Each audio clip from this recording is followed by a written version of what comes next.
the calves. Munchan, releasing. Kvachet, sometimes. Asamaye, at odd times.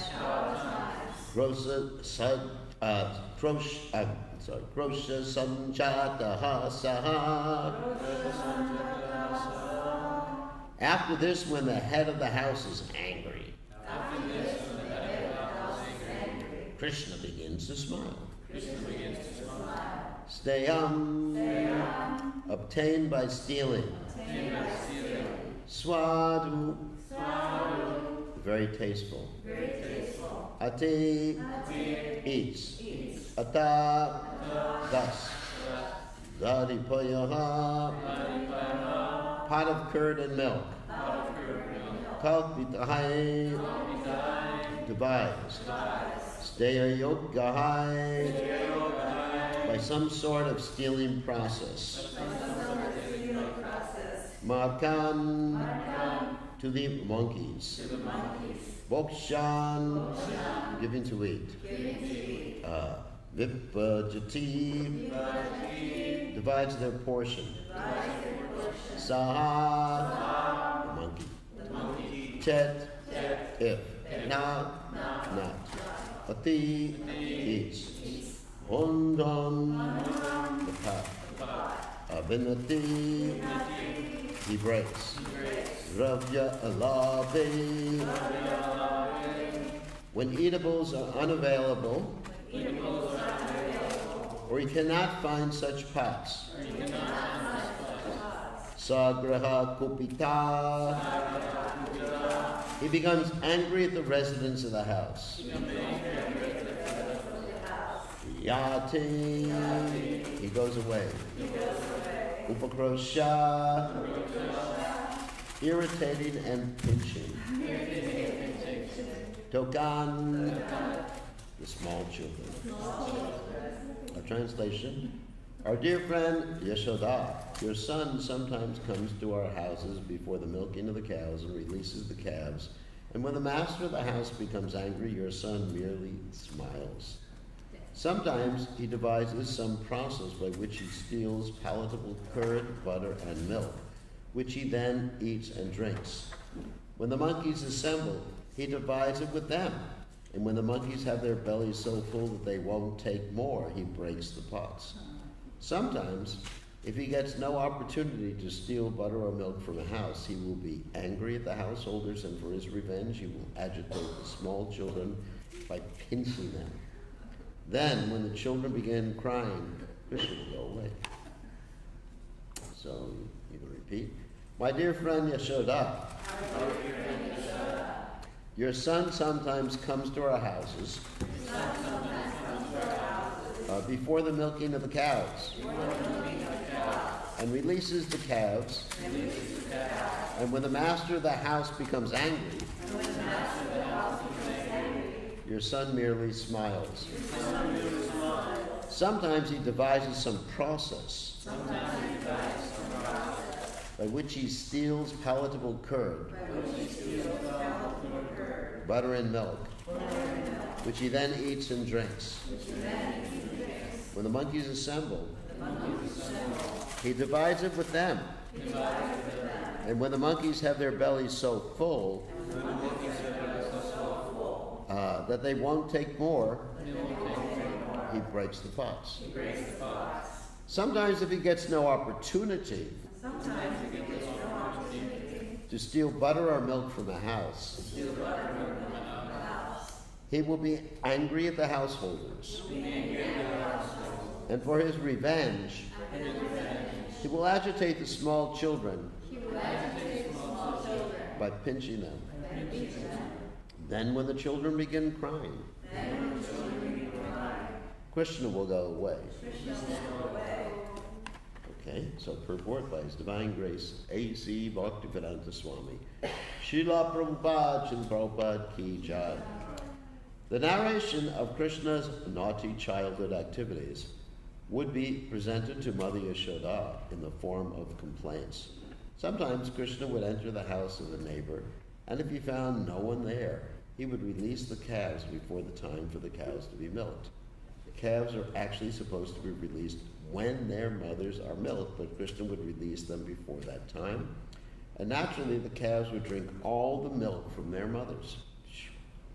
When the cowherd men saw this, they would chase Krishna and try to catch him, saying, "Here is Krishna doing mischief."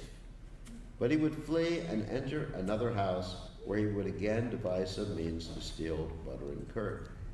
Then the cowherd men would again try to capture him, saying, "Here is the butter thief, better capture him." And they would be angry, but Krishna would simply smile and they would forget everything.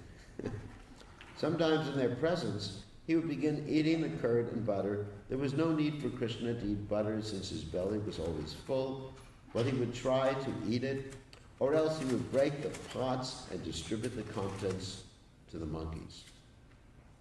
In this way, Krishna was always engaged in mischief making.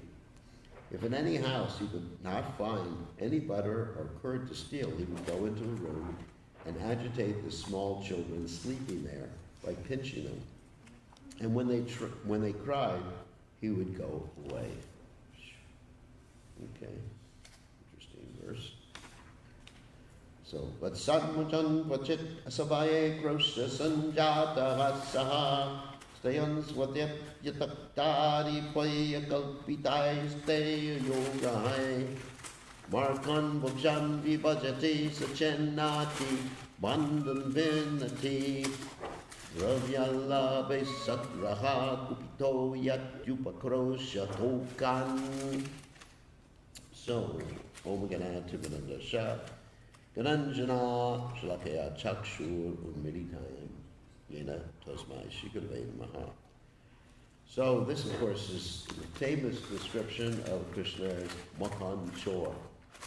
And of course, Makan Chor means the person who steals the butter. And this is actually one of the first things I heard before joining the Krishna conscious movement, and somehow or other he became extremely attracted by the mischievous activities of Krishna. So why is Krishna doing these things? I think we need to ask that question. And it's not because Krishna is in need of anything.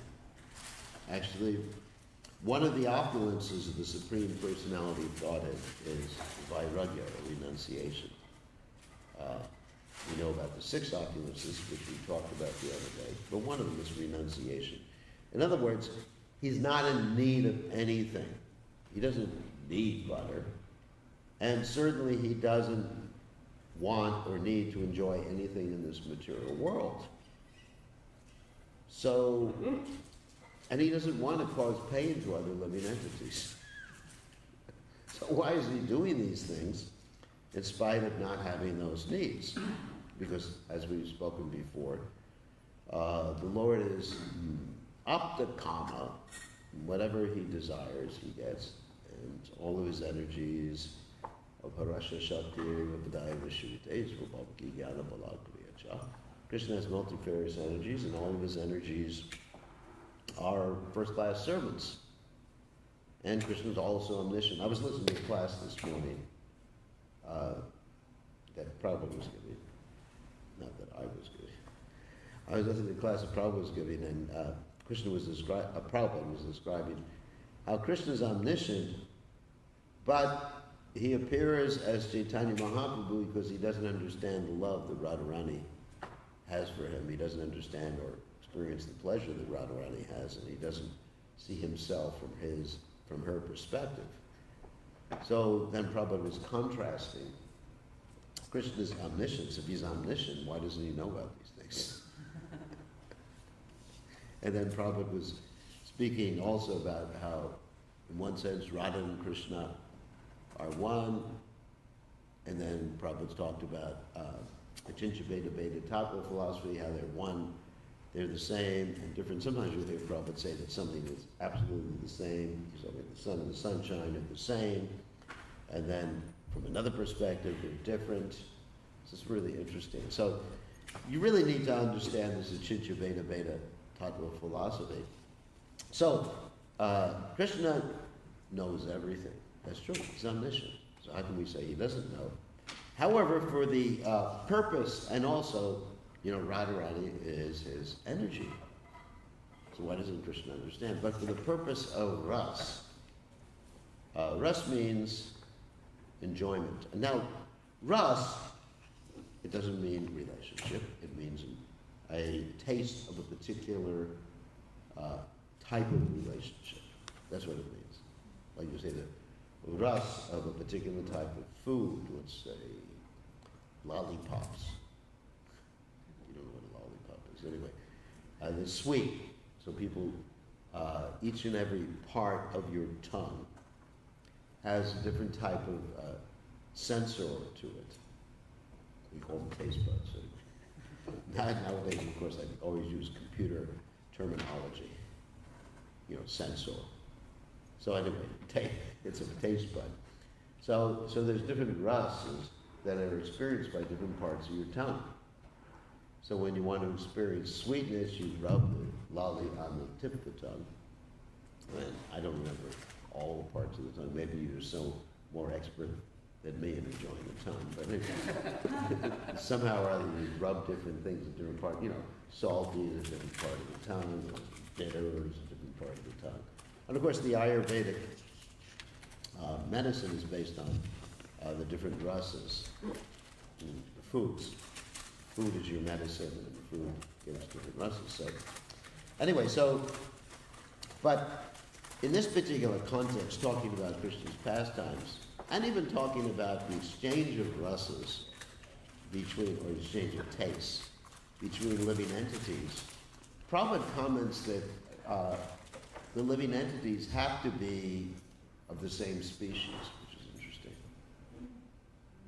So sometimes people are experiencing or thinking that they're exchanging ras with their dog.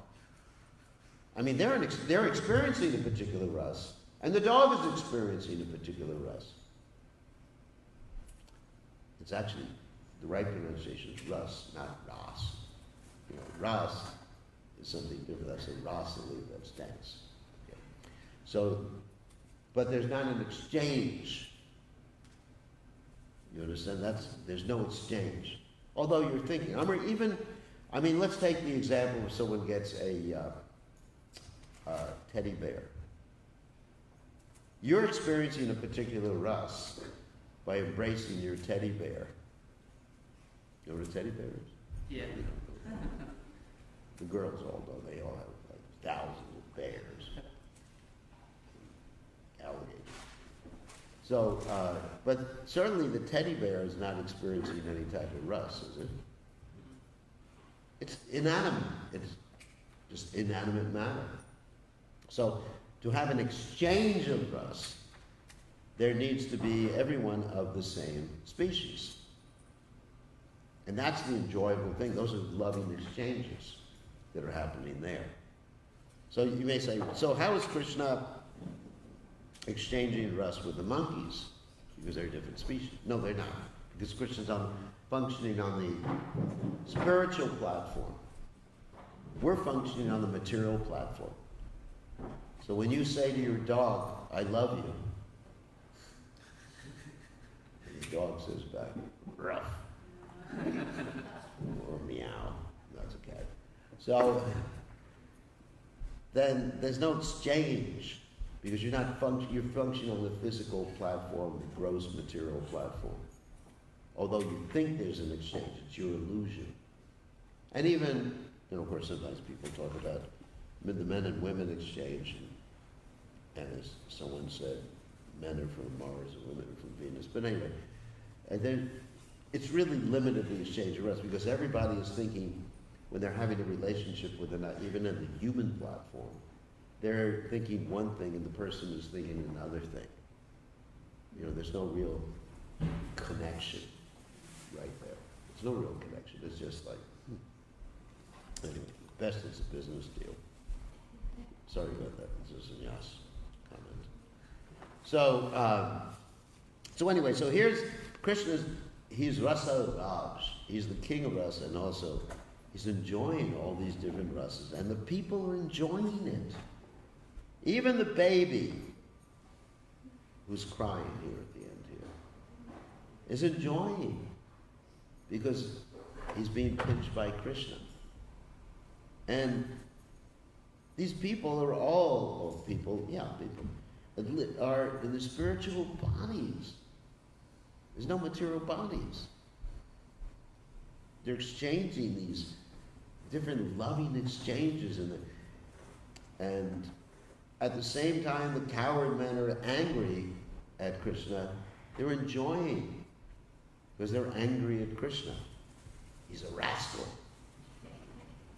Like that. So this is all enjoyment, and Krishna's enjoying the rasa. So that's one reason why all these things are happening. Another reason why Krishna is doing all these things is to teach us what the nature of God is, that God is actually the enjoyer of different activities. And another reason is to attract us to these wonderful pastimes. Just hearing about these things, the mind just becomes absorbed in hearing about Krishna doing these things.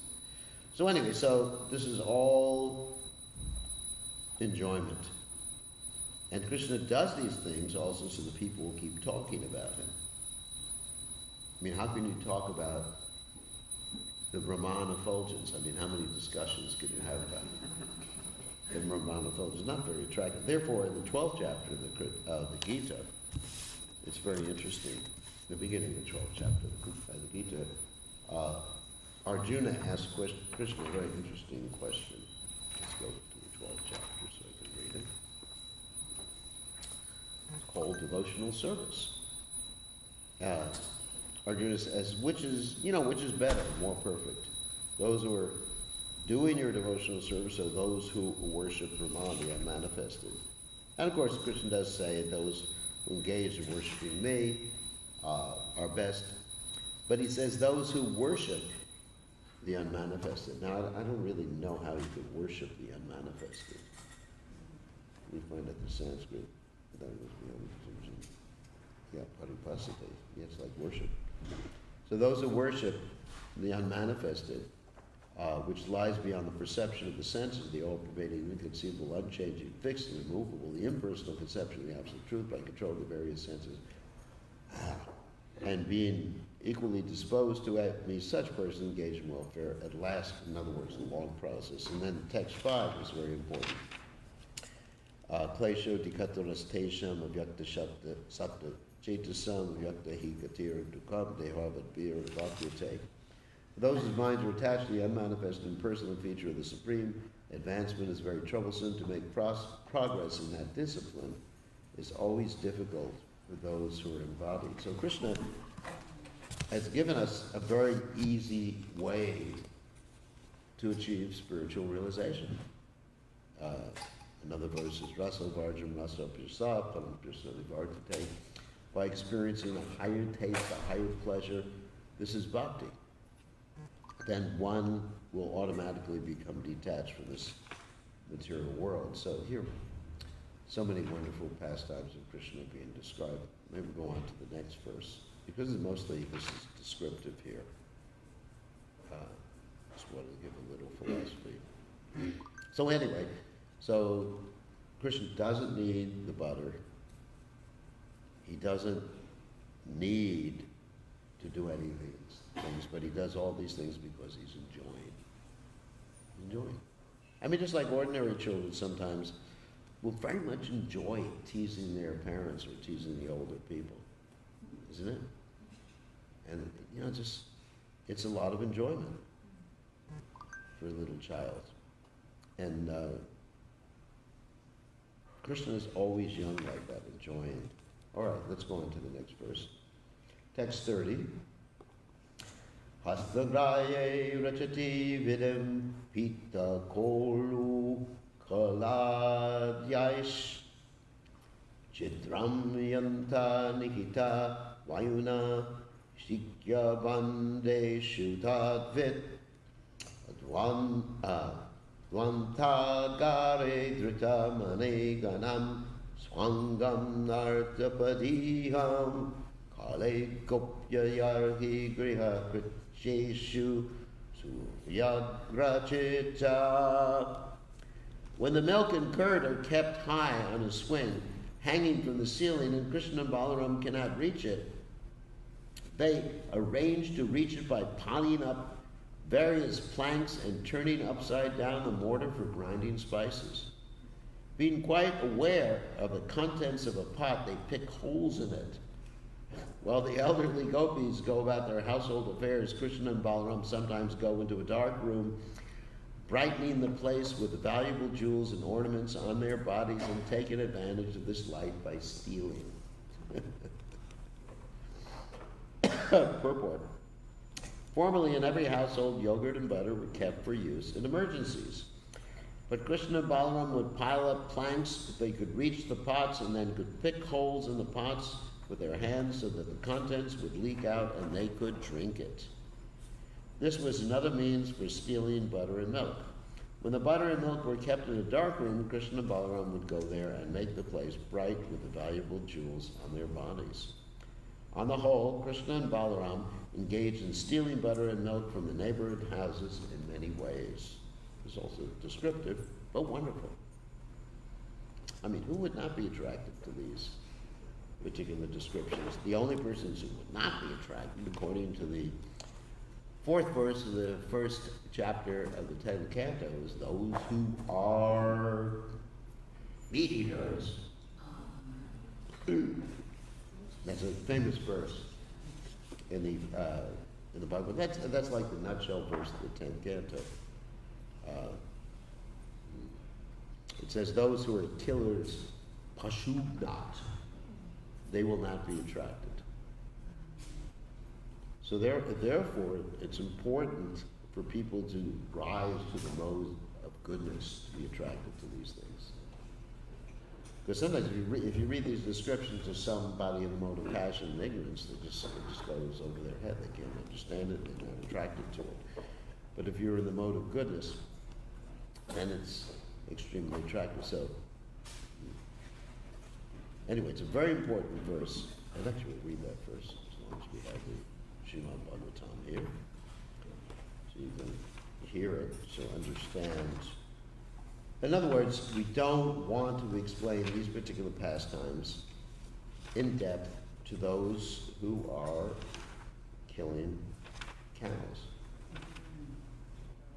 Of course, we do distribute the Krishna book because Prabhupada is so merciful, he's able to present these things in such a way that even those who are killing, Prabhupada is more merciful than Krishna himself.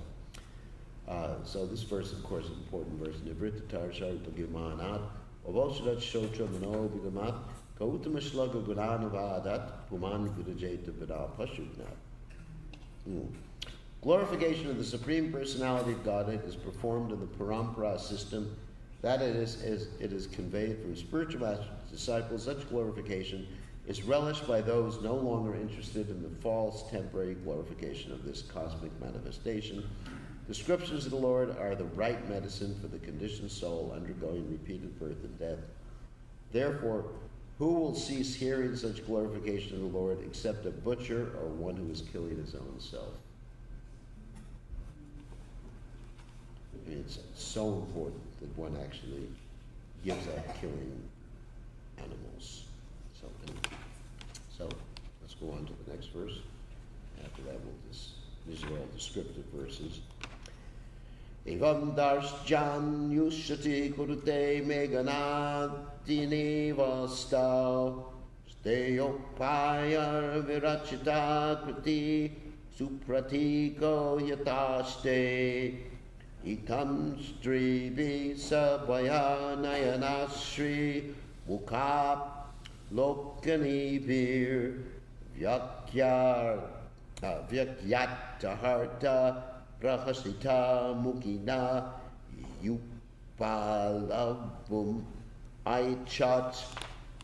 When Krishna is caught in his naughty activities, the master of the house will say to him, "Oh, you are a thief," and artificially express anger at Krishna. Because Krishna is so attractive, you can't really be angry at him. Krishna will then reply, "I'm not a thief, you are a thief." Sometimes, being angry, Krishna passes urine and stool in a neat, clean place in our houses. Remember, Krishna's urine and stool is fragrant. But now, our dear friend Yashoda, this expert thief is sitting before you like a very good boy. Sometimes all the gopis would look at Krishna sitting there, his eyes fearful, so that his mother would not chastise him. And when they saw Krishna's beautiful face, instead of chastising him, they would simply look upon his face and enjoy transcendental bliss. Mother Yashoda would mildly smile at all this fun, and she would not want to chastise her blessed transcendental child. So purport. Krishna's business in the neighborhood was not only to steal, but sometimes to pass stool and urine in a neat, clean house. When caught by the master of the house, Krishna would chastise him, saying, "You are a thief." Aside from being a thief in his childhood affairs, Krishna acted as an expert thief when he was young by attracting young girls and enjoying them in a rasa dance. This is Krishna's business. He is also violent, as a killer of many demons. Although mundane people like nonviolence and other such brilliant qualities, God, the absolute truth, being always the same, is good at any activities, even so-called immoral activities like stealing, killing, and violence. Krishna is always pure, and he is always the supreme absolute truth. Krishna may do anything supposedly abominable in material life, yet still he is attractive. Therefore, his name is Krishna, meaning all attractive. This is the platform on which transcendental loving affairs and service are exchanged. Because of the features of Krishna's face, the mothers were so attracted they could not chastise him. Instead of chastising him, they smiled and enjoyed hearing of Krishna's activities. Thus the gopis remained satisfied, and Krishna enjoyed their happiness. Therefore, another name of Krishna is Gopi Jana Vallabha, because he invented such activities to please the gopis. So another point is, Krishna, and from another point of view, Krishna doesn't steal, because to steal something means you don't own it. Like if I go to my house and I pick up my mobile phone, you can't say I'm stealing it, because it belongs to me. Well, it belongs to Krishna, actually. I mean, from one platform. So everything belongs to Krishna. Everything comes from Krishna. Ham sarvasya prabhu matak sarvam pravartate. And everything enters into Krishna. So in one sense, he's not stealing anything. In another sense, he's not dancing with other wives in the middle of the night. Because they're his. Everything, or all persons, belong to Krishna. Everyone's actually prakriti in relationship to Krishna being Purusha. It's a mistake. Actually, the man who thinks that someone is his wife, he is stealing. He is committing adultery. In a higher sense, isn't it? Because she doesn't belong to him, she belongs to Krishna. That's the point. So Krishna's, even though we may say, and as far as killing, there's no question of killing. Nobody dies anyway. Krishna's helping the person. Everything he does is out of mercy. If he kills the body of a demon, then the demon gets liberated. So there's no question of killing, no question of stealing. And as far as you're saying he pollutes a house with his stool and urine, I mean, I'd love to have Krishna's stool and urine in my house. That would purify the house. And just like Lord Rishabhadeva was described with an incarnation of Krishna. When he engaged in Jata Yoga, he would pass stool and urine. And it was fragrant, like perfume, nice perfume for many, many different miles. So anyway, these are some of the wonderful pastimes of Krishna. Anyone have any questions or comments? Or problems with Krishna doing all those things? No, it's not a good example for us. That's the point. The example for us should be Lord Ram. Lord Ram is Maryada Purushottam. That means he sets a good example. Krishna does not go into Vrindavan. he sets an example of what God does, but not what we should do. He doesn't really follow his injunction in the Gita, yad yad chariti shreshtas tatadi evetaro janaha, which means as great persons act, all the world follows, but we don't follow what Krishna does. We worship him and appreciate him. Okay, on that happy note, all glories to Srila Prabhupada, Srila Prabhupada ki jai.